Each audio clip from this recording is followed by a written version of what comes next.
श्री गणेशाय नमः। श्री हरि। संक्षिप्त श्रीमद् देवी भागवत। देवी के द्वारा हिमालय को ज्ञानोपदेश, ब्रह्म स्वरूप का वर्णन। श्री देवी जी कहने लगी, पर्वतराज इस प्रकार योग युक्त होकर मुझ ब्रह्म स्वरूपा देवी का ध्यान करें। यह ध्यान आसन पर भली भांति बैठकर अहेतु की भक्ति के साथ करना चाहिए। इस ब्रह्म का उस ब्रह्म का क्या स्वरूप है यह बतलाया जाता है, जो प्रकाश स्वरूप सबके अत्यंत समीप में स्थित हृदय रूप गुहा में स्थित होने के कारण गुहाचर नाम से प्रसिद्ध और महान पद अर्थात परम प्राप्य है। जितने भी चेष्टा करने वाले, श्वास लेने वाले, आंखों को खोलने मूंदने वाले प्राणी हैं, सब उस ब्रह्म में ही समर्पित हैं, उसी में स्थित हैं। सत असत सब कुछ वही है, वही सबके द्वारा वर्ण करने योग्य सर्वोत्कृष्ट है। वह समस्त प्रजा के ज्ञान से परे है, अर्थात किसी की बुद्धि में आने वाला नहीं है। यह तुम जानो। जो परम प्रकाश रूप है, जो सूक्ष्म से भी अत्यंत सूक्ष्म है, जिसमें संपूर्ण लोक और उन लोकों में निवास करने वाले प्राणी स्थित हैं, वही यह अक्षर ब्रह्म है। वही सबके प्राण है, वही सबकी वाणी है और वही सबके मन है। वह यह परम सत्य और अमृत अविनाशी तत्व है। सौम्य, उस वेदने योग्य लक्ष्य का तुम वेदन करो। मन लगाकर उसमें तन्मय हो जाओ।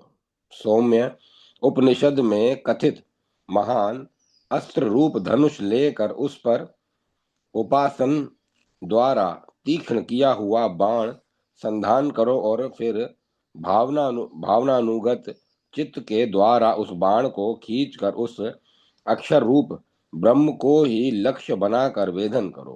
प्रणव ओम धनुष है, जीवात्मा बाण है और ब्रह्म को उसका लक्ष्य कहा जाता है। प्रमाद रहित अत्यंत तत्परता से साधन संलग्न होकर उसका वेदन करना चाहिए और बाण के समान उसमें तन्मय हो जाना चाहिए। जिस ब्रह्म में स्वर्ग पृथ्वी अंतरिक्ष, स्वर्ग और पृथ्वी का के बीच का आकाश, संपूर्ण प्राणों के सहित इंद्रिय युक्त मन बुद्धि रूप अंतःकरण ओतप्रोत है, उस एकमात्र परमात्मा को ही जाने, दूसरी सब बातों को छोड़ दें। यही अमृत रूप परमात्मा के पास पहुंचने वाला पुल है। संसार समुद्र से पार होकर अमृत स्वरूप परमात्मा को प्राप्त कराने का यही सुलभ साधन है। जिस प्रकार रथ के चक्के में अरे लगे होते हैं, उसी प्रकार शरीर की संपूर्ण नाड़ियां हृदय में एकत्र स्थित हैं। उस हृदय में ही विविध रूपों में प्रकट होने वाला पर ब्रह्म संरक्षण संचरण करता है, अंतर्यामी रूप से वर्तमान रहता है। उस आत्मा का ओम के जप के साथ ध्यान करो। इससे अज्ञान में अंधकार से सर्वथा परे और संसार समुद्र से उस पार जो ब्रह्म है उसको पा जाओगे। तुम्हारा कल्याण हो, जो सदा जानने वाला, जो सब ओर से सब कुछ जानने वाला है, जिसकी जगत में यह महिमा है, वह यह सबका आत्मा ब्रह्म ब्रह्मलोक रूप दिव्य आकाश में स्थित है। वह मनोमय है और सबके प्राण और शरीर का नियमन करने वाला है। सब प्राणियों के हृदय का आश्रय करके अन्नमय स्थूल शरीर में स्थित है। धीर बुद्धिमान पुरुष विज्ञान के द्वारा जो आनंद स्वरूप अमृत अविनाशी ब्रह्म सर्वत्र प्रकाशित है, उसको भली भांति देख लेते हैं। उस कार्य कारण रूप परशुत्तम को देख लेने पर इस जीव के हृदय की गांठ अविद्या टूट जाती है और सारे संशय नष्ट हो जाते हैं और सब शुभाशुभ कर्म क्षीण हो जाते हैं। यह वह निर्मल और निष्कल ब्रह्म प्रकाश में पर कोश दिव्य परम धाम में विराजित है। वह शुभ्र सर्वथा विशुद्ध और संपूर्ण प्रकाश में वस्तुओं का भी प्रकाशक है। उसे आत्मज्ञानी पुरुष ही जानते हैं। उस स्वप्रकाश रूप परम धाम में परमात्मा में न यह सूर्य प्रकाशित होता है, न चंद्रमा या तारे ही प्रकाशित होते हैं, न वहाँ ये बिजलियां चमकती हैं। फिर उस अग्नि की तो बात ही क्या है। उसके प्रकाशित होने पर उसी के प्रकाश से सब प्रकाशित होते हैं। उसी के प्रकाश से यह संपूर्ण जगत प्रकाशित है। वह अमृत स्वरूप ब्रह्म ही आगे है, ब्रह्म ही पीछे है, ब्रह्म ही दाहिनी तथा बाईं ओर है, वहीं नीचे ऊपर फैला हुआ है। यह संपूर्ण विश्व सर्वश्रेष्ठ ब्रह्म ही है।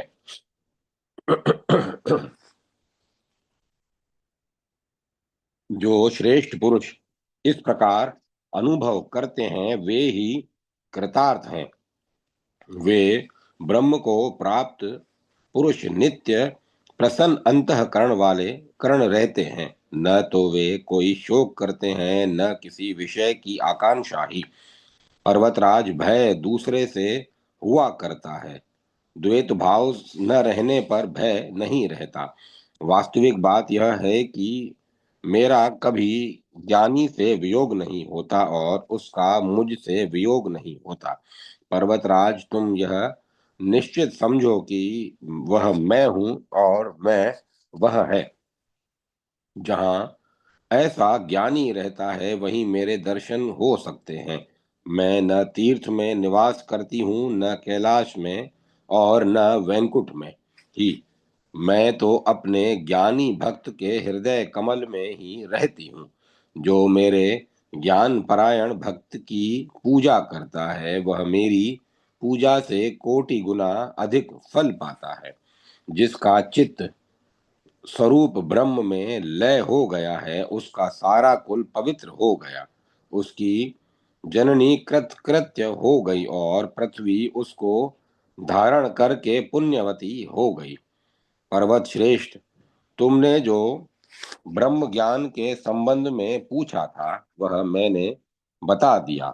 इसको भक्ति संपन्न शीलवान ज्येष्ठ पुत्र से कहना चाहिए और इसी प्रकार के शिष्य को बतलाना चाहिए, किसी दूसरे से नहीं। जिसकी इष्ट देव में परा भक्ति होती है और जैसी देव में भक्ति होती है वैसी ही गुरु में होती है। ऐसे उस महात्मा जन के लिए ही श्रेष्ठ पुरुष इस ब्रह्म विद्या का उपदेश करते हैं। जिसके द्वारा इस ब्रह्म विद्या का उपदेश होता है वह परमेश्वर ही है। इस विद्या का बदला नहीं चुकाया जा सकता, इसीलिए गुरु के समीप शिष्य सदा ऋणी ही रहता है। इस प्रकार ब्रह्म जन्मदाता ब्रह्म को प्राप्त करता है। देने वाला गुरु जन्मदाता माता पिता से भी अधिक पूज्य है, क्योंकि पिता से प्राप्त जीवन तो नष्ट हो जाता है परंतु ब्रह्म रूप जन्म कभी नष्ट नहीं होता। अतः पर्वतराज तस्मै न द्रोहोत कृतमस्य जानन।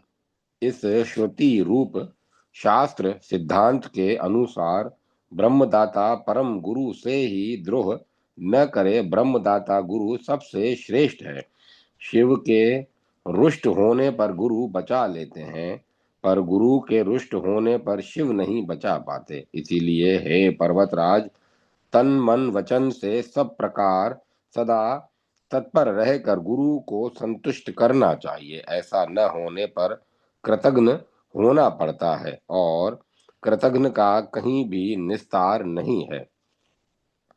पूर्व समय की बात है, इंद्र से अथर्व मुनि ने ब्रह्म विद्या के लिए याचना की। इंद्र से अथर्वण मुनि ने ब्रह्म विद्या के लिए याचना की। इंद्र ने कहा, विद्या देता हूं, पर तुम किसी दूसरे को दे दोगे तो मैं तुम्हारा सिर काट दूंगा। मुनि ने इसके लिए प्रतिज्ञा की। तदंतर अश्विनी कुमारों ने मुनि से विद्या मांगी और सिर काटने वाली बात बतलाने पर अश्विनी कुमार ने कहा कि इंद्र सिर काट देगा तो हम फिर सिर जोड़ देंगे। इस पर मुनि ने उनको विद्या प्रदान कर दी। तब इंद्र ने उनका सिर काट डाला। तदंतर देववेद अश्विनी कुमारों ने मुनि का सिर काट कटा देकर उसे फिर से जोड़कर मुनि को जीवित किया था। इस प्रकार बड़े संकट से संपादित होने वाले ब्रह्म विद्या को जिसने प्राप्त कर लिया वही धन्य है और वही कृतकृत्य हो गया है। अध्याय 36 समाप्त। जय माता सरस्वती। जय मां सरस्वती। देवी के द्वारा ज्ञानोपदेश, भक्ति का प्रकार तथा ज्ञान प्राप्ति की महिमा। हिमालय ने कहा, माता आप अपनी वह भक्ति बताने की कृपा कीजिए जिससे मुझ जैसे स्वार्थपरायण साधारण मनुष्य के हृदय में भी सुगमता पूर्वक ज्ञानोदय हो जाए।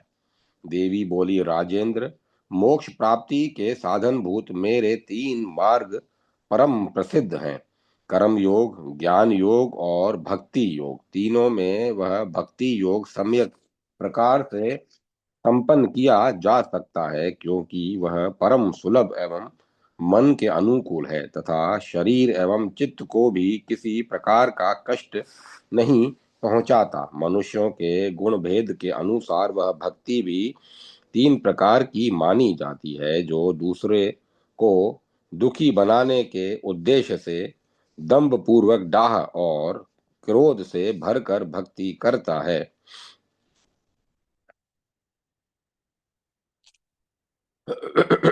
उसकी वह भक्ति तामसी है। गिरिराज हिमालय, जो दूसरे को पीड़ा दो तो नहीं देता परंतु अपना ही कल्याण चाहता है तथा जिसका हृदय कामना से कभी खाली नहीं होता, यश एवं भोग की लालसा लगी रहती है तथा जो फल पाने की इच्छा से ही श्रद्धा पूर्वक मेरी उपासना करता है, भेद बुद्धि के कारण मुझे अन्य समझता है, उस मंद बुद्धि मानव के द्वारा की हुई भक्ति राजसी है। जो अपना कर्म परमात्मा को अर्पण कर देता है, पाप को धो बहाने के लिए ही कर्म करता है, वेद की आज्ञा के अनुसार मुझे निरंतर सत्कर्म में लगे रहना चाहिए। यूं मन में निश्चित करके वेद बुद्धि का आश्रय ले मेरी प्रसन्नता के लिए कर्म करता है, उसकी वह भक्ति सात्विकी है।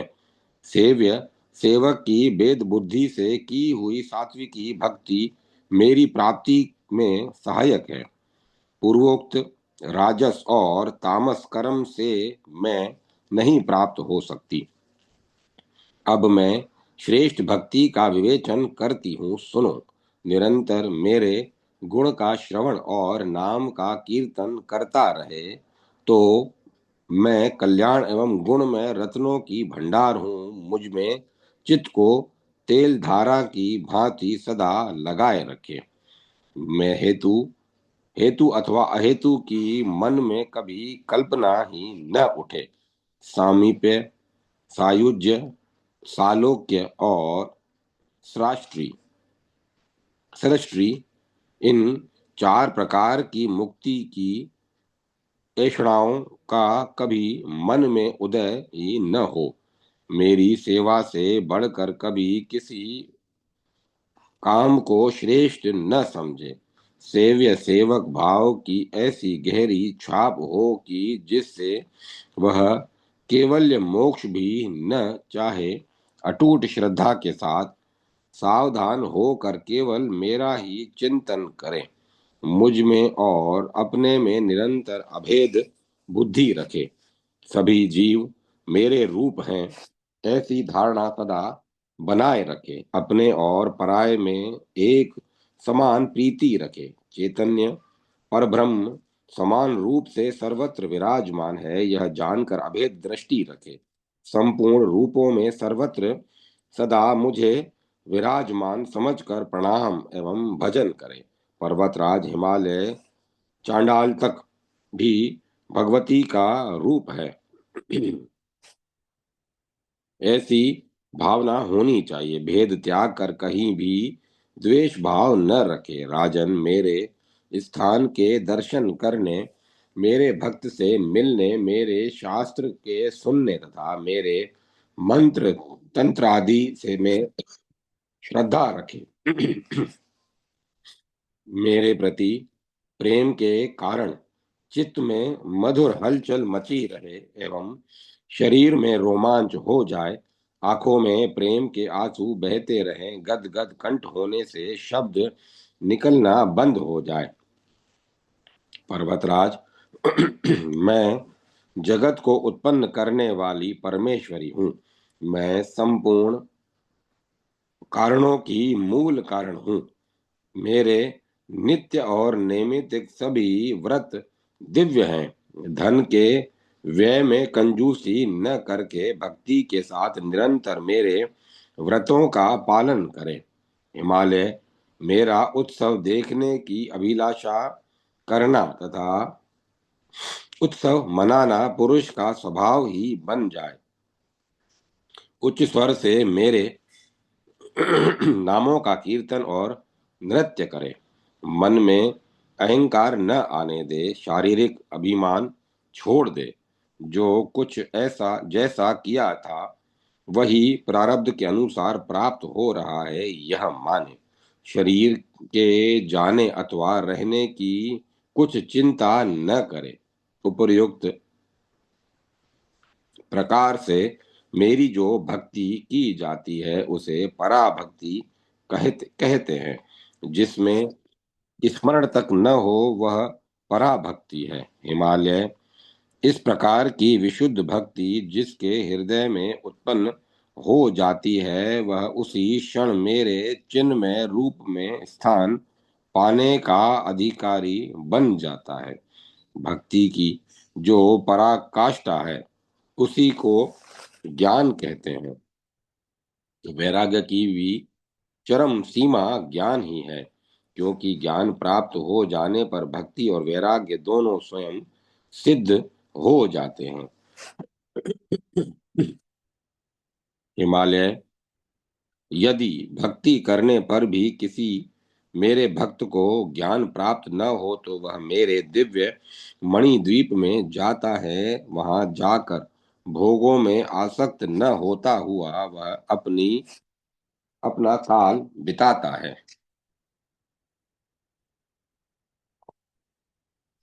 गिरिवर, अंत में उसे मेरे रूप का सम्यक प्रकार से ज्ञान हो जाता है। उस ज्ञान के प्रभाव से वह सदा के लिए मुक्त हो जाता है। ज्ञान मुक्ति का अचूक साधन है, इसमें कोई संदेह नहीं। सभी मेरे रूप हैं और मैं सब में विराजमान हूँ। मेरे इस रहस्य को जो समझ जाता है उसके प्राण उत्क्रमण नहीं कर सकते। जो सब में ब्रह्म क्या ही ज्ञान रखता है वह ब्रह्म का चिंतन करते करते स्वयं भी ब्रह्म को प्राप्त हो जाता है। जैसे स्वर्ण का हार गले में है किंतु भ्रमवश समझ लिया जाता है कि वह खो गया, फिर बुद्धि ठीक हो जाने पर भ्रम मिटते ही वह मिल जाता है। मनुष्यों की वह मिला हुआ तो पहले से ही था ही। ऐसे ही पर्वतराज, वस्तुतः मैं सर्वरूप हूँ। अज्ञान से ही पृथकता प्रतीत होती हूँ। जिसके हृदय में वैराग्य तो उत्पन्न हो गया परंतु ज्ञान का पूर्णोदय नहीं हो सका और मर गया तो वह ब्रह्मलोक में स्थान पाता है। एक कल्प तक ब्रह्मलोक में रहने के बाद उसका पुनः शुद्ध आचरण वाले श्रीमान पुरुषों के घर में जन्म होता है। तत्पश्चात साधन के द्वारा वह ज्ञान प्राप्त कर लेता है। राजन, अनेक जन्मों के सत्य प्रयत्न से ज्ञान की उपलब्धि होती है। अतः ज्ञान प्राप्त करने के लिए भली भांति यत्न करना चाहिए। प्रयत्न में शिथिलता रही तो बड़ी भारी हानि है, क्योंकि वह मनुष्य जन्म पुनः मिलना बड़ा कठिन है। यदि किसी प्रकार मानव जन्म मिल भी गया तो वर्णों में श्रेष्ठ ब्राह्मण और उसमें भी वेद पाठी होना महान दुर्लभ है। साथ ही शम, दम, तितिक्षा आदि 6 संपत्तियां, योग सिद्ध तथा उत्तम गुरु, इन सब का मिलना तो सुलभ में ही नहीं सुलभ ही नहीं, इंद्रियों में कार्य करने की क्षमता आ जाए और शरीर में सदा पवित्रता बनी रहे, यह भी सहज नहीं है। जब अनेक जन्मों के पुण्य सहायक होते हैं, तब पुरुष के मन में मुक्त होने की इच्छा उत्पन्न होती है। जो मनुष्य इस प्रकार के सफल साधनों से संपन्न होने पर भी ज्ञान की प्राप्ति के लिए प्रयत्न वह नहीं करता, उसका जन्म लेना व्यर्थ है। अतएव राजन, भक्ति के अनुसार ज्ञान प्राप्ति के लिए यत्न करने में तत्पर हो जाना चाहिए। ज्ञान मार्ग पर चलते समय एक एक पद पर अश्वमेध यज्ञ का फल मिलता है। दूध में छिपे हुए घृत की भांति प्रत्येक प्राणी के हृदय में ज्ञान गुप्त रूप से छिपा है। प्राणी को चाहिए कि मन रूपी मथानी से निरंतर मथ कर उसे प्राप्त कर ले। वेदांत में वेदांत ने डुग्गी पीट कर यह घोषणा कर दी है कि ज्ञान प्राप्त कर लेने पर मानव कृतार्थ हो जाता है। हिमालय ये सब बातें संक्षेप में कह दी। अब आगे और क्या सुनना चाहते हो? अध्याय 37 समाप्त। जय माता सरस्वती। जय मां सरस्वती। देवी के द्वारा देवी तीर्थों, व्रतों, उत्सवों एवं पूजन के प्रकारों का वर्णन। हिमालय ने पूछा, देवेशी, आपको परम प्रिय लगने वाले पवित्र, प्रसिद्ध एवं दर्शनीय स्थान भूमंडल पर कितने हैं, यह बताइए। माताजी, इसी के साथ आपका संतुष्ट करने वाले जो व्रत एवं उत्सव हैं, उन सब को भी मुझे बताने की कृपा कीजिए, जिससे मेरा मानव जीवन सफल हो जाए। श्री देवी बोली, दृष्टि गोचर होने वाले सभी स्थान मेरे हैं।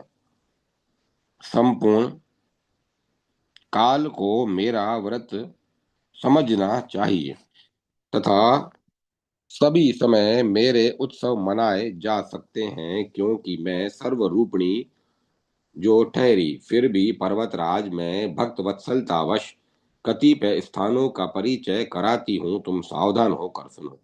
कोल्हापुर नाम का एक परम प्रिय स्थान है, जहाँ लक्ष्मी सदा निवास करती हैं।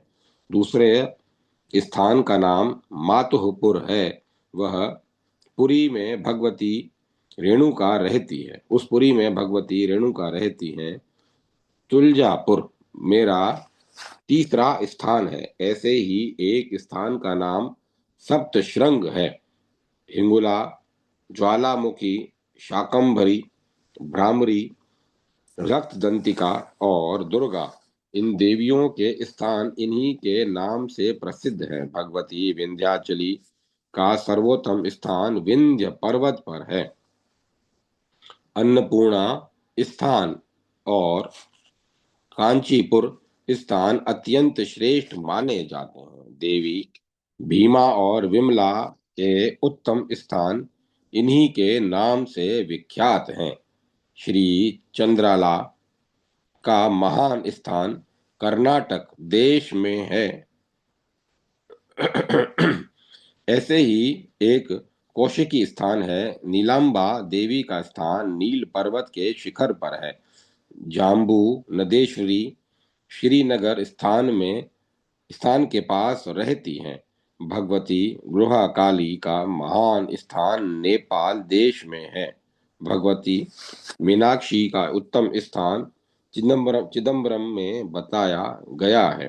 देवी सुंदरी का परम उत्तम स्थान वेदारण्य में है।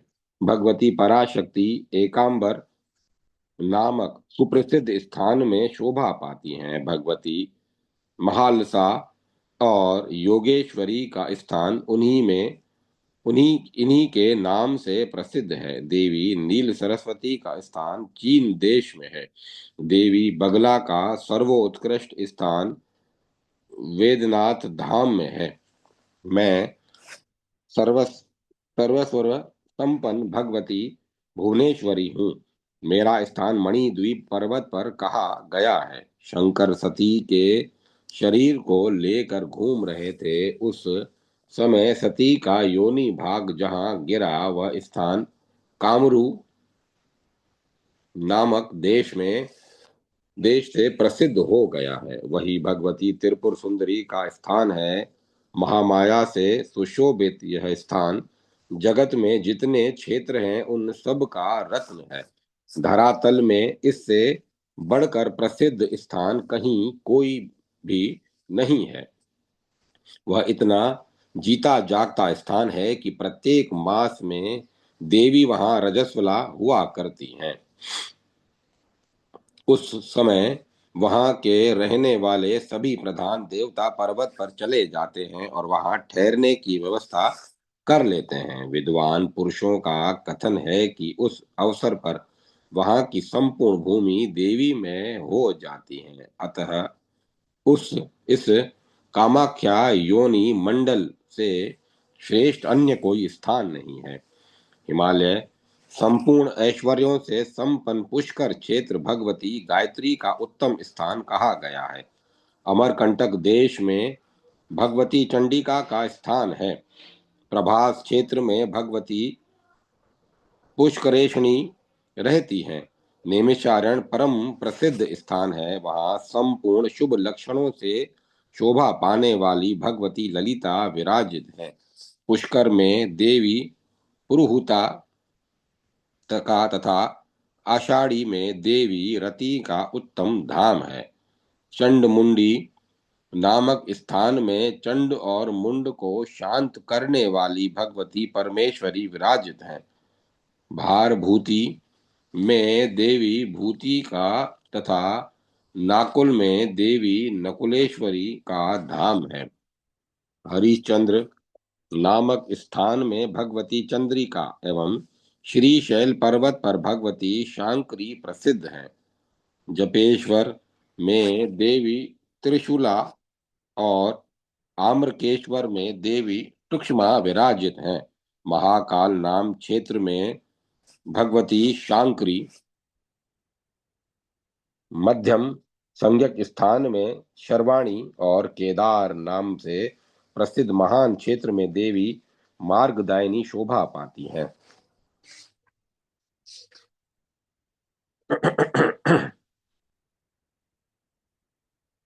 भैरव नामक स्थान भगवती भैरवी का तथा गया भगवती मंगला का स्थान कहा गया है। देवी स्थाणु प्रिया कुरुक्षेत्र में रहती हैं और देवी स्वयं भुवि नाकुल में, कनखल में देवी उग्रा का, विमलेश्वर में विश्वेशा का, अट्ठाहास नामक स्थान में महानंदा का, महेंद्र पर्वत पर महंत का, भीमा पर्वत पर भगवती भीमेश्वरी का, वस्त्रापथ नामक स्थान में भगवती शांकरी का, अर्ध कोटि पर्वत पर रुद्राणी का, अविमुक्त क्षेत्र में विशालाक्षी का, महालय नामक स्थान में महाभागा का, गोकर्ण में भद्रकर्णी का, भद्रकर्णक में भद्रास्य का, सुवर्णाक्ष नामक स्थान में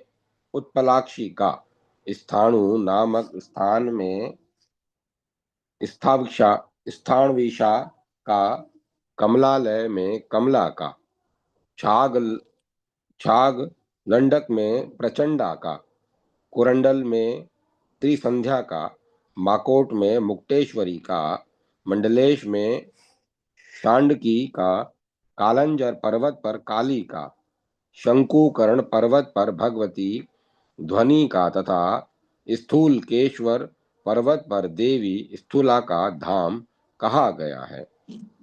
परमेश्वरी हल्लेखा संपूर्ण ज्ञानी पुरुषों के हृदय रूपी कमल पर विराजमान रहती हैं। पर्वतराज हिमालय ये उपर्युक्त सभी स्थान देवी को परम प्रिय हैं। पहले इन संपूर्ण क्षेत्रों का महात्म्य सुने, तत्पश्चात शास्त्रोक्त विधि से देवी की पूजा में लग जाएं, अथवा नगराज ये संपूर्ण क्षेत्र काशी में ही विराजमान हैं।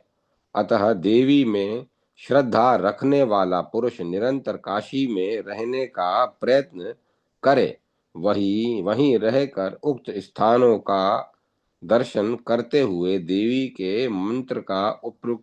उक्त देवी के मंत्र का जप एवं उनके चरण कमलों का ध्यान करें। इस पुण्यमय कर्म के प्रभाव से पुरुष संसार बंधन से मुक्त हो जाता है। हिमालय जो पुरुष प्रातः काल उठकर भगवती के इन नामों का उच्चारण करता है, उसके संपूर्ण पाप उसी क्षण तुरंत भस्म हो जाते हैं। द्विज मात्र का कर्तव्य है कि श्राद्ध के अवसर पर सर्वप्रथम इन नामों का पाठ करे। ऐसा करने से उसके समस्त पितृ मुक्त होकर परम धाम को पा जाते हैं। उत्तम व्रत का पालन करने वाले हिमालय, अब तुम्हारे सामने व्रतों की चर्चा करती हूँ। ये सभी व्रत स्त्री और पुरुष प्राय सबको यत्न पूर्वक करने चाहिए। जो तृतीया व्रत है उसके 3 नाम हैं: अनंत तृतीया व्रत, रस कल्याणी व्रत एवं अर्धानंदकरी व्रत। शुक्रवार एवं चतुर्दशी को देवी का व्रत किया जाता है। भोमवार को भी देवी व्रत मानते हैं। प्रदोष देवी का वह व्रत है जिस समय निश्चित रात में भगवान शंकर अपनी प्रियसी प्रिया को आसन पर बैठाकर उनके सामने देवताओं सहित नृत्य करते हैं। उस दिन उपवास करके सायंकाल के प्रदोष में देवी की पूजा करनी चाहिए। देवी को विशेष रूप से संतुष्ट करने वाला यह व्रत प्रतिपक्ष में मनाया जाता है। हिमालय सोमवार व्रत भी मेरे लिए बहुत प्रिय है। इस व्रत में दिन भर उपवास करके देवी का पूजन करने के पश्चात रात्रि में भोजन करना चाहिए। चैत्र और अश्वनी दोनों नवरात्र मुझे परम प्रिय हैं। राजन, इसी प्रकार अन्य भी अनेक नित्य नैमित्तिक व्रत हैं जो राग द्वेष से रहित होकर मेरे प्रसन्नता के लिए इन व्रतों का अनुष्ठान करता है, उसे मेरा सायुज्य पद प्राप्त हो जाता है। उस पुरुष को मैं अपना भक्त एवं प्रिय मानती हूँ। राजन, व्रतों के अवसर पर झूला सजाकर मेरे उत्सव भी मनाने चाहिए। शयनो उत्सव, जागरणोत्सव, रथोत्सव तथा दमनोत्सव आदि अनेक उत्सव हैं। उन्हें मनाना आवश्यक है। श्रावण महीने में एक पवित्र उत्सव होता है, उससे मैं बहुत प्रसन्न होती हूँ। मेरा भक्त इस व्रत का सदा पालन करे। ऐसे ही अन्य भी बहुत से महोत्सव हैं जिन्हें मानना चाहिए। उत्सव के अवसर पर मेरे भक्तों को प्रसन्नता पूर्वक भोजन करावे। सुवासिनी, स्त्रियों को भोजन कराया जाए, कुमारी, कन्या और ब्रह्मचारियों को मेरा ही स्वरूप समझकर ही उन्हें भोजन कराएं। खुले हाथ से धन व्यय करते हुए ब्राह्मण की कुमारी, कन्या तथा ब्रह्मचारियों की पुष्प आदि से पूजा करें। जो इस प्रकार सावधान होकर प्रीति पूर्वक प्रति वर्ष पूजन करता है, वह धन्य, कृतकृत्य तथा निस्संदेह मेरा प्रेम पात्र है। संक्षेप से मैंने यह सारी बातें बतला दी। यह प्रसंग मेरे लिए बहुत ही प्रियकर है। जो मेरा अनुशासन न मानता हो तथा मेरे प्रति जिसकी श्रद्धा न हो, उसके सामने यह प्रसंग कभी नहीं कहना चाहिए। अध्याय 38 समाप्त। जय माता सरस्वती। जय मां सरस्वती। देवी पूजन के विविध प्रसंगों का संक्षिप्त वर्णन। हिमालय ने कहा, देवेश्वरी, महेशानी, करुणानिधे अंबिके, अब आप अपने पूजन की समुचित विधि बताने की कृपा कीजिए। श्री देवी कहती हैं, राजन, पर्वतराज जगदम्बा को यथार्थ प्रसन्न करने वाले पूजन की विधि मैं बताती हूँ। तुम अत्यंत श्रद्धालु होकर इसका श्रवण करो। मेरी पूजा दो प्रकार की है, ब्राह और अभ्यंतर। ब्राह पूजा के भी दो प्रकार बताए गए हैं, वेदिकी और तांत्रिकी। हिमालय मूर्ति भेद से देव की वेद की पूजा भी दो प्रकार से संपन्न होती है। वेद की मंत्र में वेद की मंत्रों के अध्ययनशील पुरुष वेद के मंत्रों का उच्चारण करके जो पूजा करते हैं, वह वेद की तथा मंत्रोक्त मंत्रों से जो पूजा संपन्न होती है, उसे तांत्रिकी पूजा कहते हैं। इस प्रकार पूजा रहस्य को न समझकर जो अज्ञानी मानव उल्टे ही ढंग से पूजन में संलग्न होता है, वह सर्वथा पत्रोन्मुख है।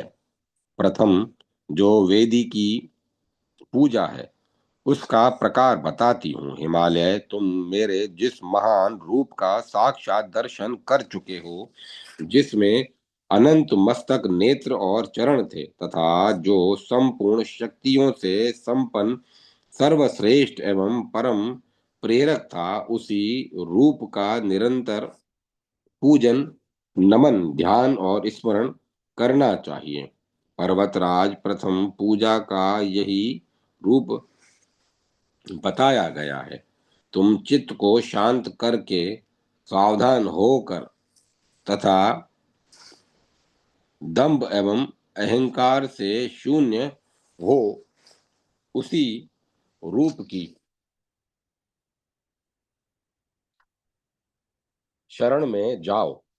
यज्ञशील बनकर पूजा में पूरी तत्परता रखना।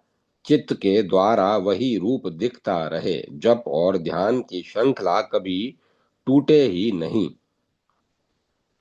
अनन्य एवं प्रेम पूर्ण भक्ति से मेरे उपासक बनकर यज्ञों के द्वारा मेरा यजन तथा तप एवं दान के द्वारा मुझे ही संतुष्ट करने का प्रयत्न करो। यूं करने से मेरी कृपा तुम्हें संसार बंधन से अवश्य मुक्त कर देगी। जो सदा मुझ पर निर्भर रहते हैं तथा जिनका चित्त निरंतर मुझ में लगा रहता है, वह माने उत्तम भक्त माने जाते हैं। मेरी प्रतिज्ञा है कि मैं तुरंत इस भवसागर से उनका उद्धार कर दूं।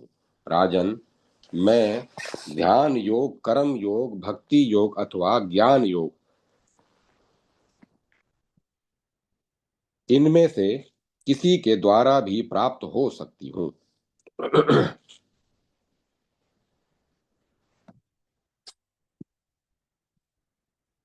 न इनमें से किसी के द्वारा भी प्राप्त हो सकती हूँ, न कि केवल कर्म योग से ही। कर्म निरर्थक नहीं है, क्योंकि सत्कर्म के प्रभाव से पाप का उच्छेद होकर धार्मिक भावना जम जाती है। धर्म से भक्ति का प्रादुर्भाव होता है और भक्ति परब्रह्म के ज्ञान में साधन है। श्रुति और स्मृति में प्रतिपादित सत्कर्म ही धर्म कहा गया है। अन्य शास्त्रों में कथित जो धर्म है उसे तो केवल धर्माभास कहते हैं। मैं ज्ञान एवं सब कुछ करने की योग्यता से संपन्न हूँ। मुझसे उत्पन्न होने के कारण वेद में भी ये सभी सद्गुण हैं। वेद से उत्पन्न श्रुति भी अप्रामाणिक नहीं है। श्रुति के ही अर्थ को लेकर स्मृतियों का प्रकाशन हुआ है, जो मनुस्मृति आदि के नाम से विख्यात है। अतः श्रुतियों और स्मृतियों की प्रमाणिकता स्वयं सिद्ध है। अतएव मोक्ष की अभिलाषा करने वाले पुरुष को सद्धर्म की प्राप्ति के लिए सर्वथा वेद का आश्रय लेना चाहिए। जैसे जगत में राजा की आज्ञा को सभी कभी कोई नहीं टाल सकता, वैसे ही मुझ सर्वतंत्र स्वतंत्र शासक की आज्ञा जो श्रुति है उसे मनुष्य कैसे अमान्य कर सकते हैं। मेरी आज्ञा का पालन हो, अतएव मैंने ब्राह्मण क्षत्रिय आदि वर्णों को उत्पन्न किया है। अब मेरी वाणी को श्रुति जो श्रुति है उसका अभिप्राय समझना चाहिए। हिमालय, जब जब धर्म की हानि एवं अधर्म की वृद्धि होती है तब तब मेरे अवतार हुआ करते हैं राजन। इसीलिए देवता और दैत्यों का विभाग भी हुआ है।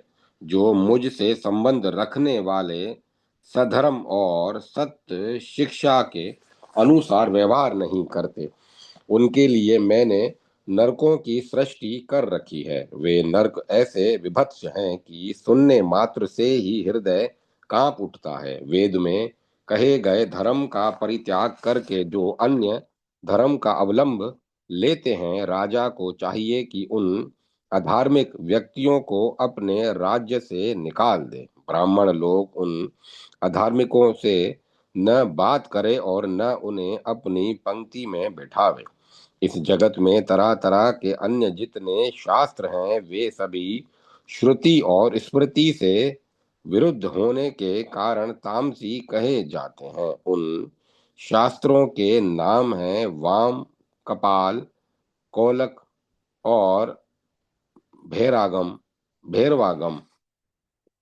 शिव ने मोह में डालने के लिए इन शास्त्रों का प्रतिपादन किया है। इनमें कहीं कहीं वेद से अविरुद्ध अंश भी हैं। वेदज्ञ पुरुष उस अंश को ग्रहण कर ले तो कोई दोष नहीं। वेद से भिन्न अर्थ को स्वीकार करने के लिए द्विज सर्वथा अनाधिकारी है। अतएव वैदिक पुरुष सम्यक प्रकार से प्रयत्न करके वेद का ही आश्रय ले, यही शाश्वत धर्म है। इसके साथ रहने वाले ज्ञान से ही परब्रह्म प्रकाशित हो सकते हैं। जो संपूर्ण इच्छाओं का त्याग करके मेरी ही शरण में आ गए हैं, समस्त प्राणियों पर दया करते हैं, मान एवं अहंकार से रहित हैं, जिनका चित्त मुझ में अनुरक्त रहता है, प्राण भी मुझ में लगे रहते हैं, जिनके द्वारा मेरे स्थानों की चर्चा होती रहती है। ऐसे सन्यासी, वानप्रस्थी, गृहस्थ अथवा ब्रह्मचारी यदि भक्ति पूर्वक मेरे विराट स्वरूप की सदा उपासना करते हैं तो मैं निरंतर मुझ में लगे रहने वाले उन पुरुषों के अज्ञान जन्य अंधकार को ज्ञान में सूर्य के प्रकाश द्वारा तुरंत नष्ट कर देती हूँ। इसमें कोई संदेह नहीं। हिमालय, इस प्रकार वेद के सिद्धांत पर निर्भर करने वाली मेरी प्रथम पूजा संपन्न होती है, इसका स्वरूप मैंने संक्षेप में बतलाया है। अब दूसरी पूजा का प्रसंग बतलाती हूँ।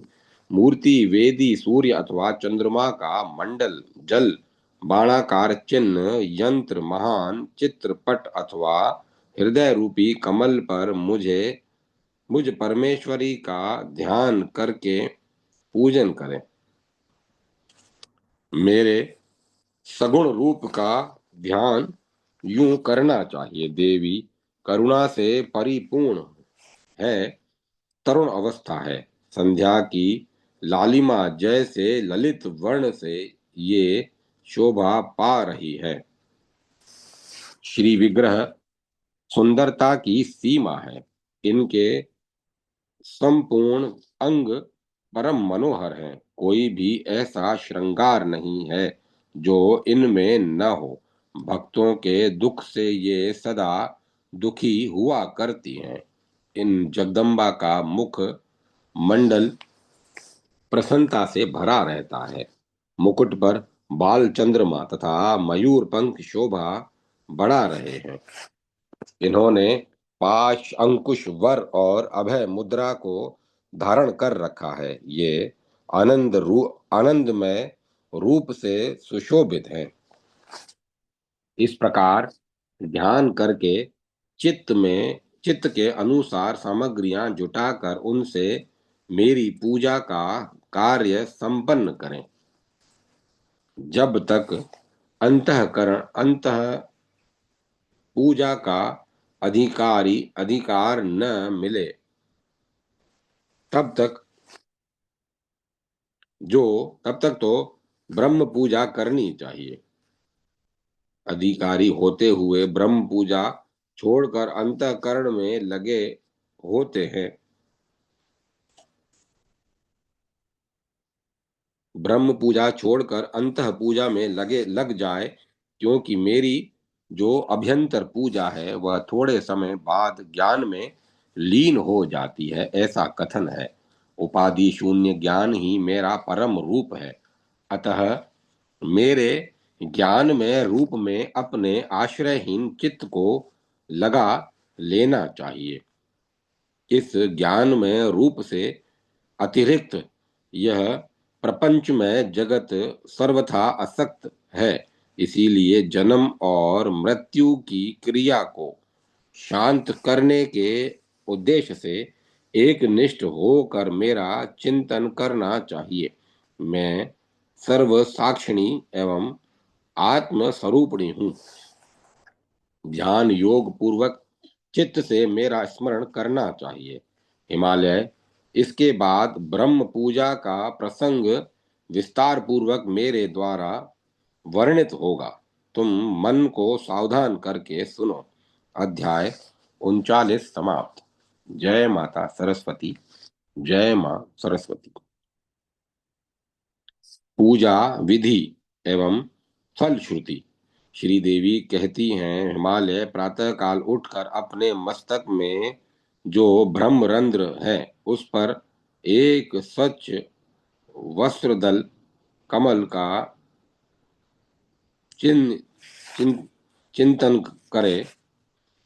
ध्यान यूं होना चाहिए, वह कमल कपूर के समान श्वेत वर्ण का है। मेरे लौकिक गुरु के समान आकार वाले महाभाग गुरुदेव इस कमल के आसन पर विराजमान हैं। इनका मुख परम प्रसन्न है। तरह तरह के आभूषण इनकी शोभा बढ़ा रहे हैं। इनकी शक्ति भी साथ बैठी है। ध्यान उपरांत प्रणाम करके पंडित जन कुंडलिनी में देवी का स्थान करें। ये ही देवी प्रथम परायण में अर्थात जब ब्रह्मरंध्र पर पधारी थी, तब इनका रूप एक प्रकाश पुंज सा था। फिर कुंडलिनी में पधारने पर ये अमृत स्वरूपिणी बन गई। अंतः पद में अर्थात सूक्ष्मणा नाड़ी में विराजते समय ये ही परम शक्ति एक अबला स्त्री के रूप में दर्शन दे रही है। उनका रूप परम आनंद में है, अतः मैं ही इनकी शरण ग्रहण करता हूँ। राजन, इस प्रकार ध्यान करने के पश्चात कुंडलिनी शिखा के मध्य में मुझ सचिनानंद स्वरूपिणी देवी का ध्यान करें। ये सभी क्रियाएं संध्या वंदन के अंत में पूर्ण करनी चाहिए। इसके बाद श्रेष्ठ द्विज मुझे प्रसन्न करने के लिए अग्निहोत्र करें। होम करने के उपरांत अपने आसन पर बैठकर मेरी पूजा में संलग्न हो जाए। पहले भूत शुद्धि करके फिर मात्र का न्यास करना चाहिए। मात्र का न्यास में पहले रम इस माया बीज का उल्लेख अनिवार्य है। पूजा में प्रतिदिन वह न्यास होना चाहिए। मूलाधार में अकार, हृदय में रकार, भ्रू के मध्य में इकार तथा मस्तक में ह्रींकार का न्यास करें। तत् तत् मंत्र में कथनानुसार अन्य सभी न्यासों की विधि संपन्न करनी चाहिए। ऐसी कल्पना करे कि मेरे इस शरीर में ही एक दिव्य पीठ है। धर्म आदि सभी मूर्तिमान होकर साथ विराजमान है। तत्पश्चात विज्ञ पुरुष यूं ध्यान करे, प्राणायाम के प्रभाव से मेरा हृदय रूपी कमल खिल उठा है। यह एक पंच प्रेतासन है। इस दिव्य आसन पर महादेवी विराजमान है। हिमालय, ब्रह्मा, विष्णु, रुद्र, ईश्वर और सदाशिव, ये पांचों देवता पंच महाप्रेत कहे जाते हैं। मेरे पाद मूल में ये रहते हैं, अर्थात मेरे मंच के ये चार तो पाए हैं और एक फलक, पृथ्वी, जल, तेज, वायु और आकाश, इन पांचों भूतों तथा जागृत, स्वप्न, सुषुप्ति, तुरीय एवं अतीत, इन पांच अवस्थाओं के ये व्यवस्थापक हैं। मेरा चिन्मय रूप तो अव्यक्त है। मैं इन अवस्थाओं से सर्वथा परे हूँ। शक्ति तंत्र में ब्रह्म प्रभूति का विष्ट विषटकार विष्ट रूप से परिणत होना प्रसिद्ध है। जो निरंतर ध्यान करके मानसिक भोग सामग्रियों से मेरी पूजा और जप भी संपन्न करे, फिर मुझ श्रीदेवी को जप अर्पण करके अर्घ्य देने की व्यवस्था करे। सर्वप्रथम पूजा के सभी पात्र सामने रखकर ले पूजा में आने वाली वस्तुओं को अस्त्र मंत्र अर्थात ओम फट इस मंत्र का उच्चारण करके शुद्ध करे। दिग्बंध भी इसी मंत्र से करना चाहिए। यह सब कृत्य समाप्त करके गुरुदेव को प्रणाम करें।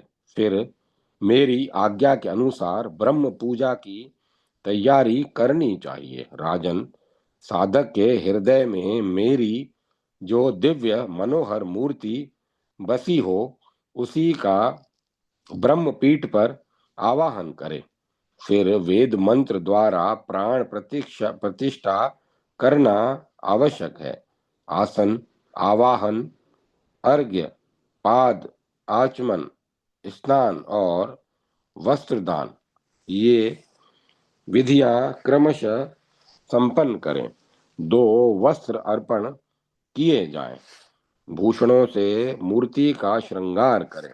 इन सब प्रकार की गंध, पुष्प आदि यथा योग्य वस्तुएं अपनी भक्ति के अनुसार देवी को अर्पण करें।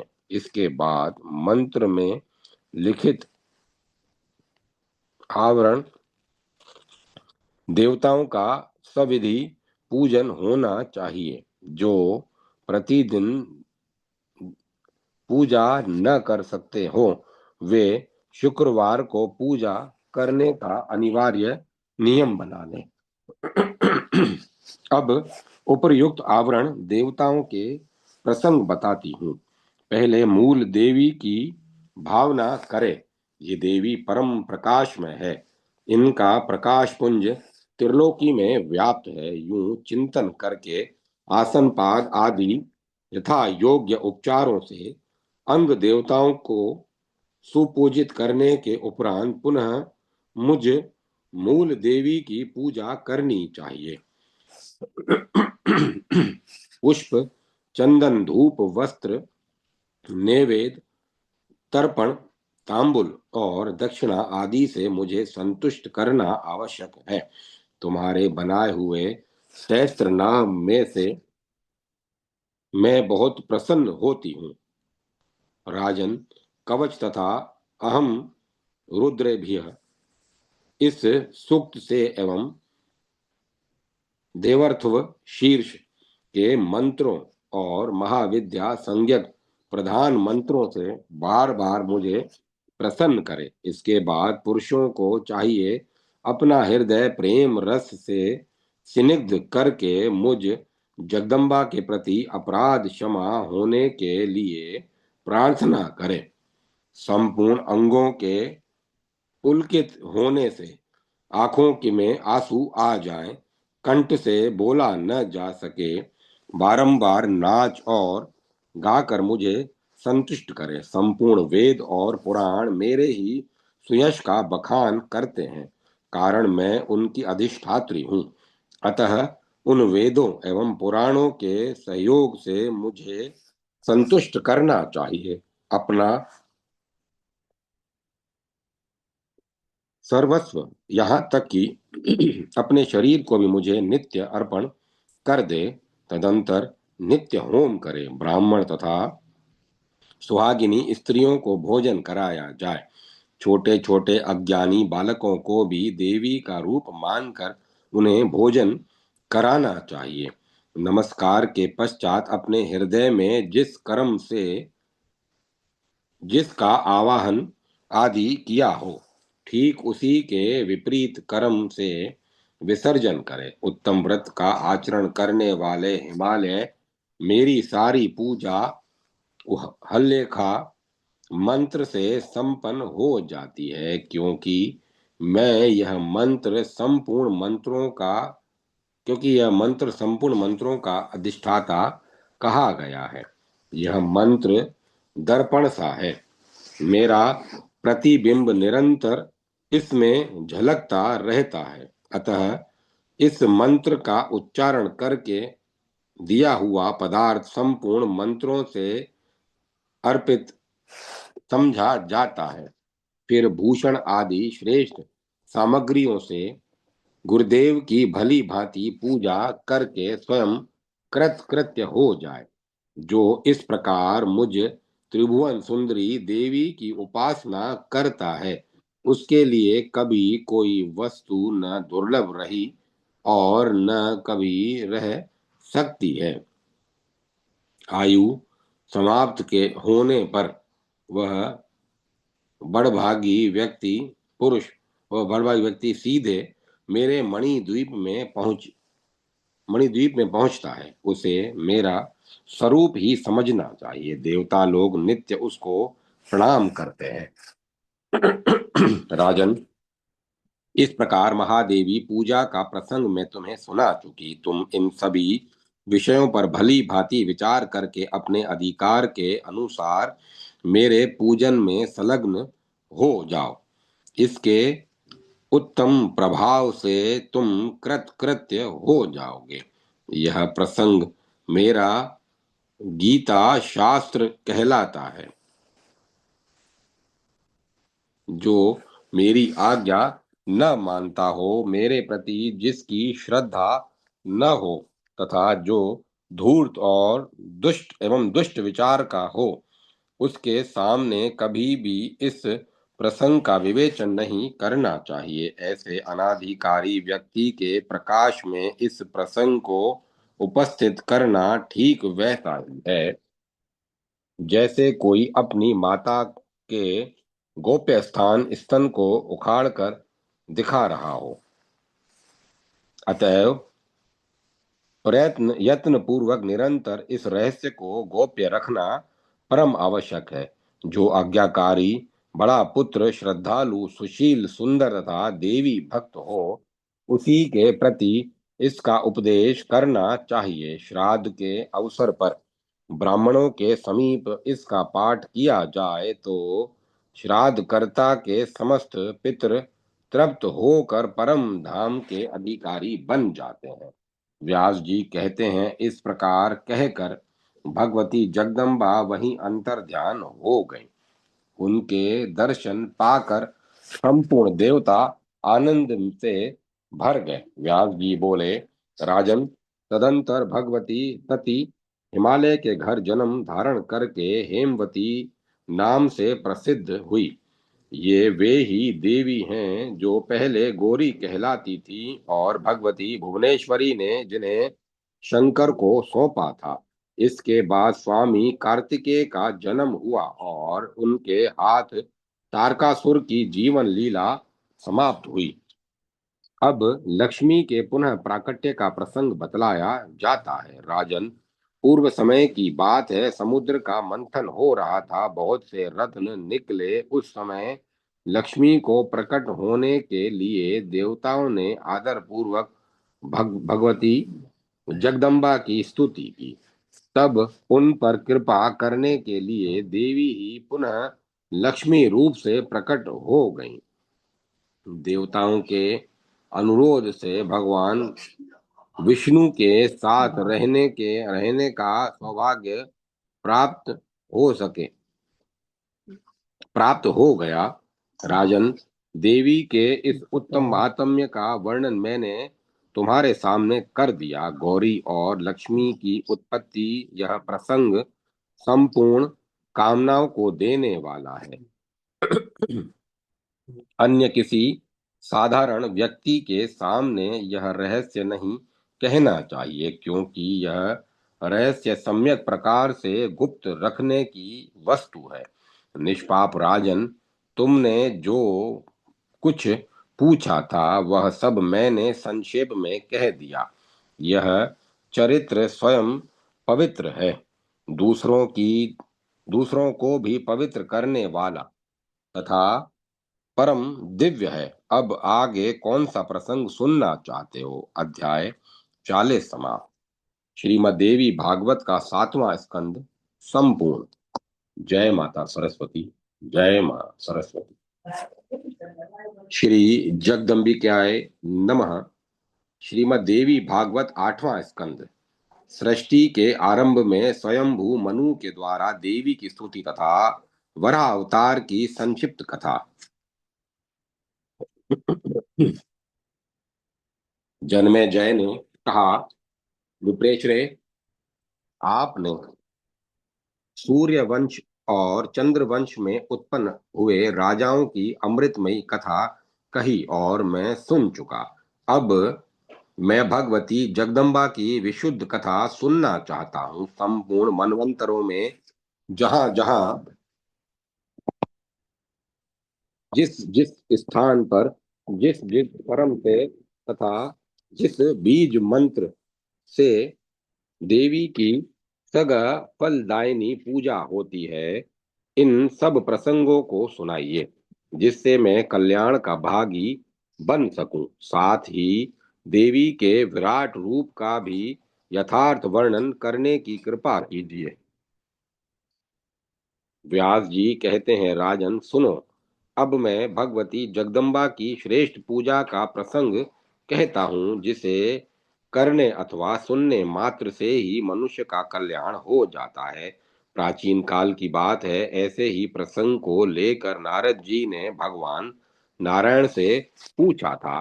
उस समय योगाचार्यों के प्रवर्तक भगवान नारायण ने जो उत्तर दिया था वही मैं सुनाता हूँ। एक समय की बात है, ब्रह्मा जी के पुत्र श्रीमान नारद जी भूमंडल पर विचरते हुए भगवान नारायण के आश्रम पर पहुंचे। उन्होंने योगात्मा नारायण से प्रश्न किया। नारद जी ने कहा, देवेश्वर, आप पुराण पुरुषोत्तम, संपूर्ण देवताओं के व्यवस्थापक, जगत को धारण करने वाले, सर्वज्ञानी तथा अशेष सद्गुणों से संपन्न हैं।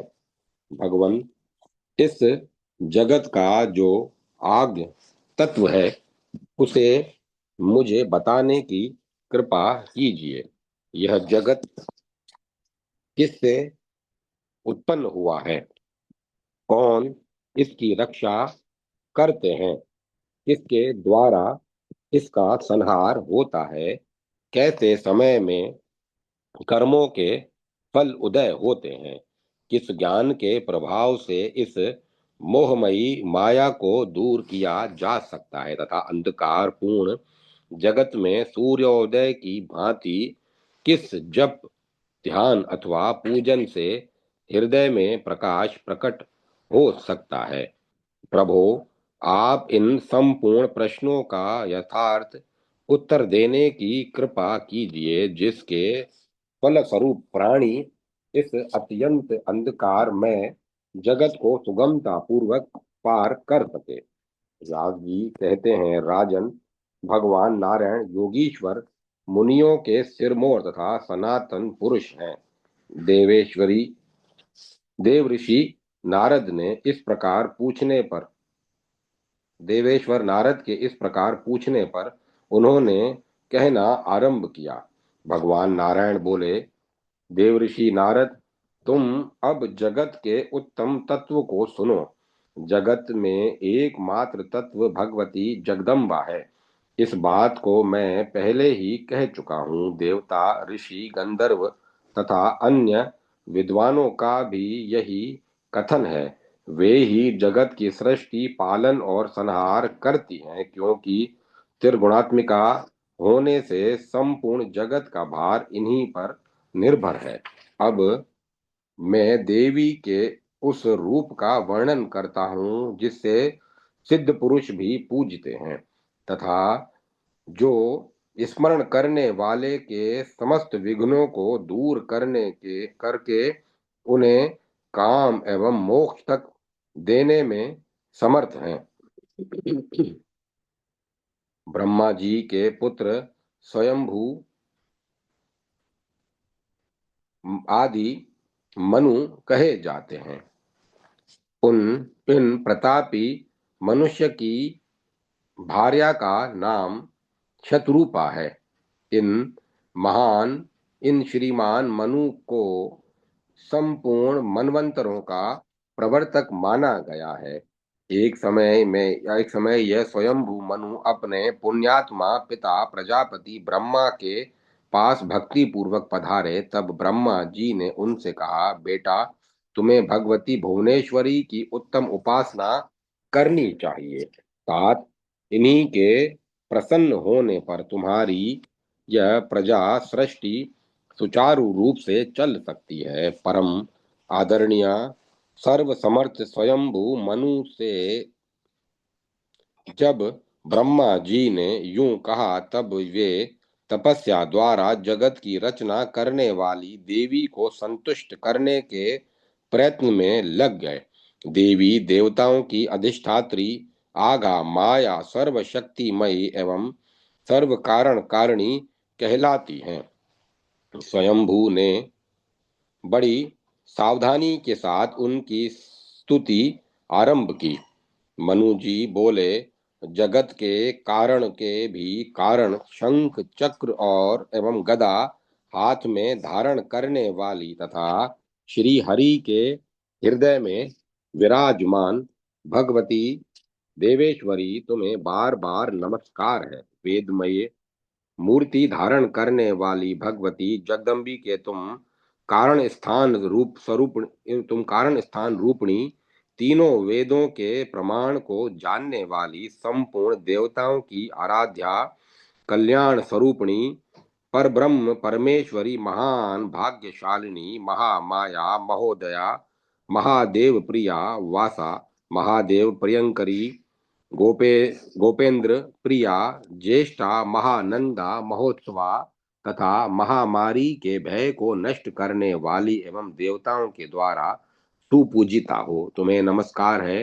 नारायणी, तुम सब प्रकार का मंगल प्रदान करने वाली मंगलमयी हो।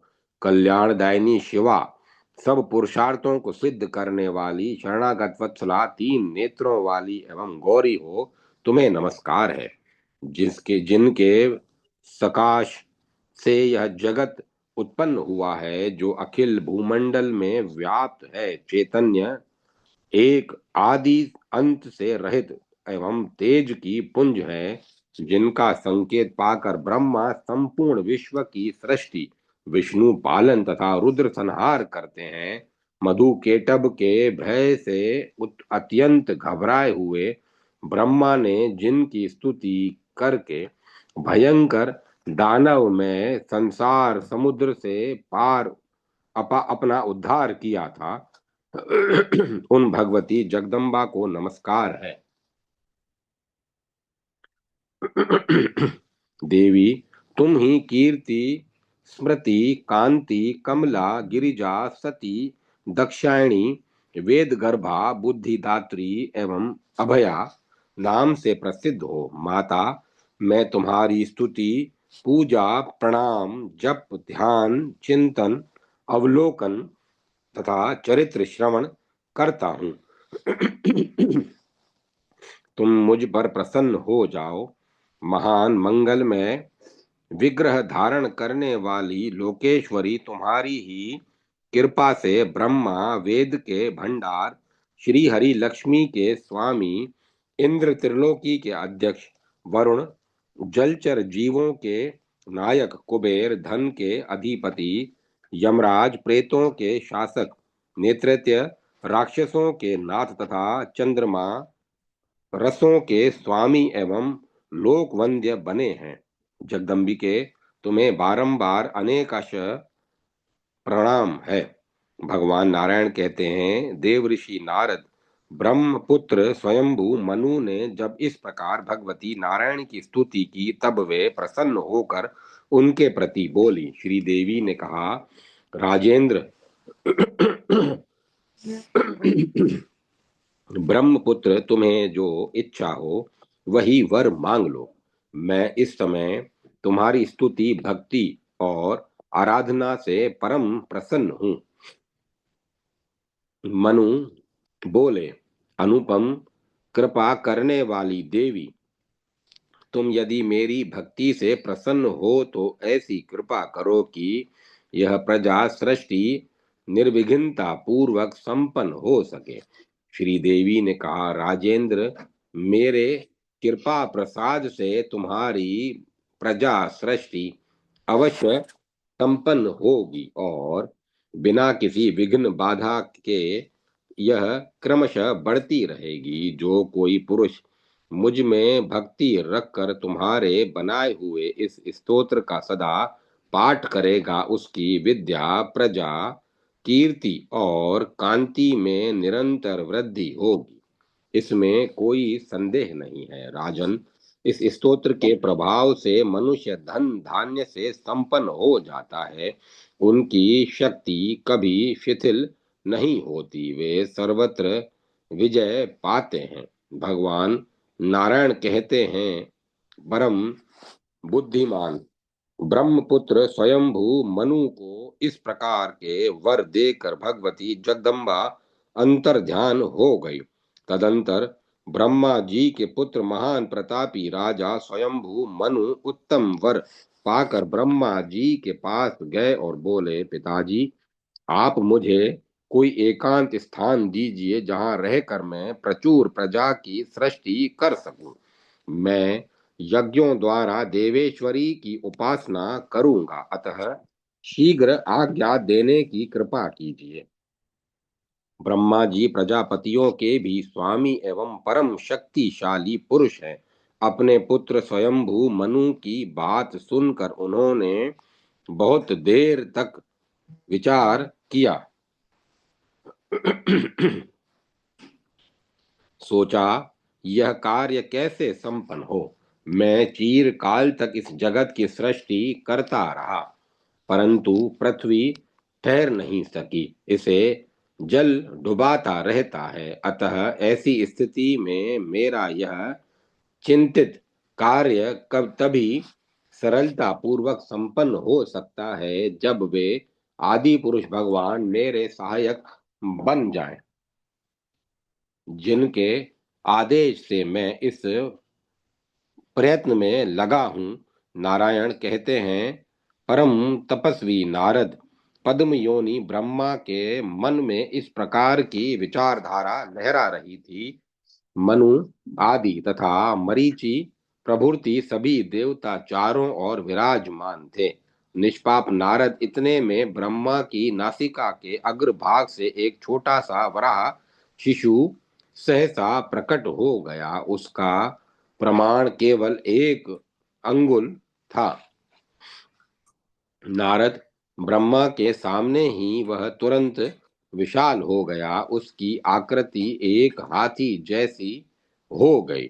नारद ब्रह्मा के सामने ही वह तुरंत विशाल हो गया, उसकी आकृति एक हाथी जैसी हो गई। नारद उस समय मरीचि प्रभृति सभी प्रमुख देवता, प्रधान ब्राह्मण तथा सनकादि ऋषियों के साथ बैठे पद्म योनि ब्रह्मा ने वराह के उस आश्चर्यजनक रूप को देखकर मन ही मन विचार किया, अहो, सुअर के व्याज से यह कौन दिव्य प्राणी मेरी नासिका से बाहर निकलकर सामने विराजमान हो गया। यह बड़े ही आश्चर्य का विषय है। अभी अभी यह अंगूठे के कोरवे के बराबर था। क्षण मात्र में ही इसकी आकृति इतनी विशाल हो गई मानो पर्वतराज हो। अवश्य ही भगवान श्री हरि अथवा यज्ञ पुरुष ही इस रूप में प्रकट हो गए हैं। इस प्रकार परम प्रभु ब्रह्मा जी तर्क वितर्क कर रहे थे। ठीक उसी समय पर्वत की तुलना करने वाले वराह रूपधारी भगवान श्री हरि गरज उठे। उन्होंने अपने गर्जन मात्र से ब्रह्मा के तथा समस्त प्रधान ब्राह्मणों के हृदय में आनंद उत्पन्न कर दिया। दिशाएं उस तुमुल शब्द से व्याप्त हो गई। भगवान वराह की ध्वनि घुरघुराहट के साथ होती थी। जब जन तप और सत्यलोक में के निवासी श्रेष्ठ देवताओं के उस शब्द को सुना, तब उन्होंने ऋक, साम और यजुर्वेद में कथित उत्तम वैदिक स्तोत्रों द्वारा उन आदि पुरुष भगवान वराह की स्तुति की। उनका स्तवन सुनकर सर्वसमर्थ श्री वराह अपनी कृपा की दृष्टि से उन्हें अनुग्रहित करके जल में प्रविष्ट हो गए। जब वे जल के भीतर घुसने लगे, तब उनकी भयंकर सटा के आघात से समुद्र के हृदय में खलबली मच गई। उसने इस प्रकार प्रार्थना की, शरणागतों का दुख दूर करने वाले भगवान, मेरी रक्षा कीजिए। सर्वव्यापी भगवान श्री हरि ही वराह के रूप में प्रकट हुए थे। समुद्र की प्रार्थना सुनकर जलचर जीवों को इधर उधर हटाते हुए वे अगाध जल में चले गए। पृथ्वी को खोजते हुए उन्होंने चारों ओर चक्कर लगाया। धीरे धीरे वे सब और सूंघ सूंघ कर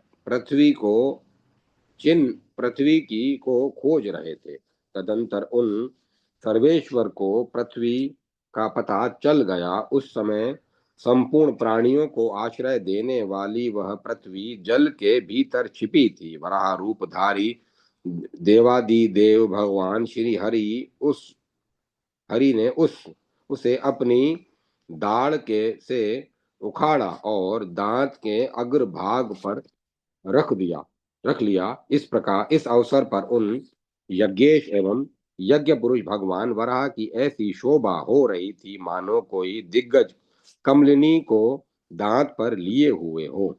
देवेश्वर श्री हरि पृथ्वी को थूथन पर लिए हुए विराजमान थे।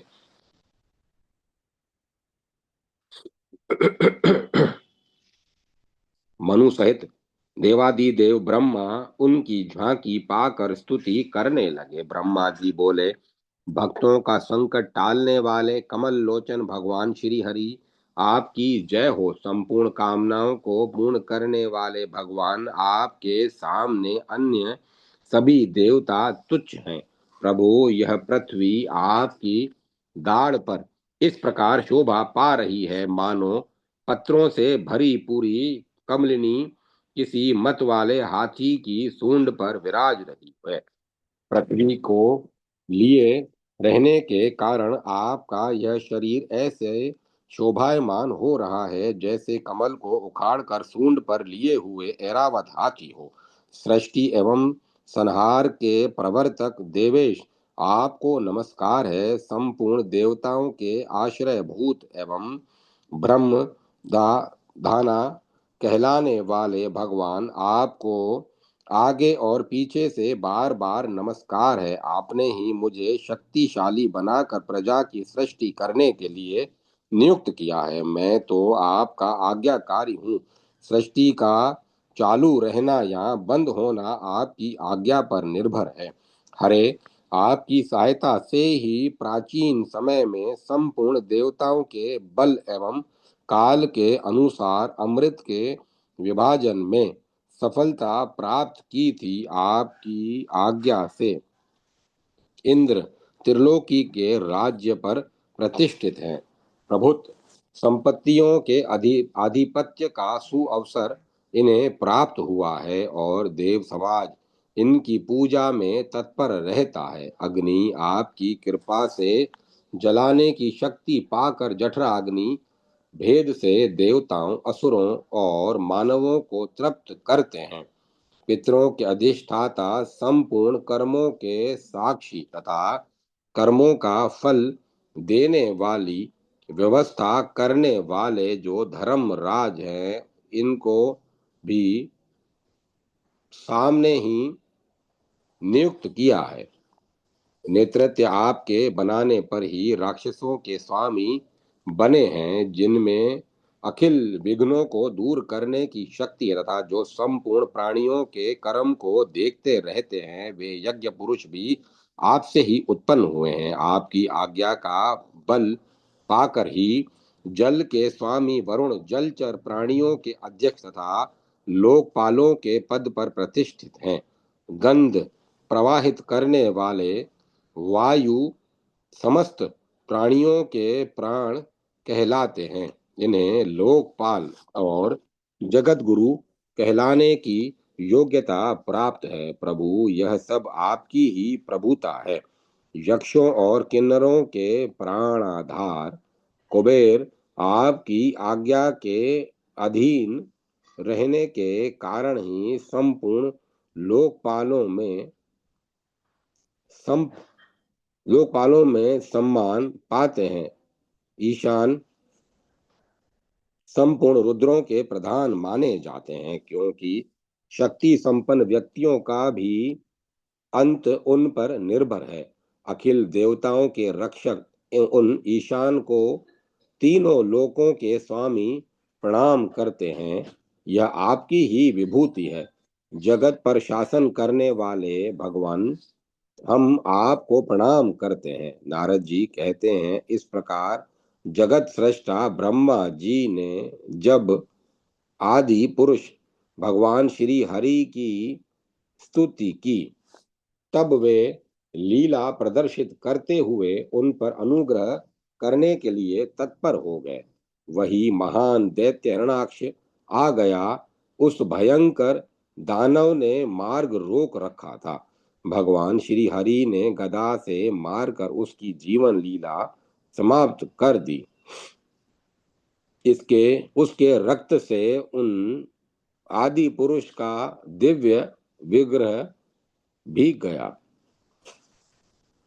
उन्होंने दांत के सहारे पृथ्वी को उठाकर और खेल ही खेल में उसे आश्चर्यजनक रूप से जल के ऊपर टिका दिया। तत्पश्चात वे जगत प्रभु अपने परम धाम को पधार गए। भगवान श्री हरि ने पृथ्वी को रसातल से ले आने के लिए इस प्रकार की लीला की थी।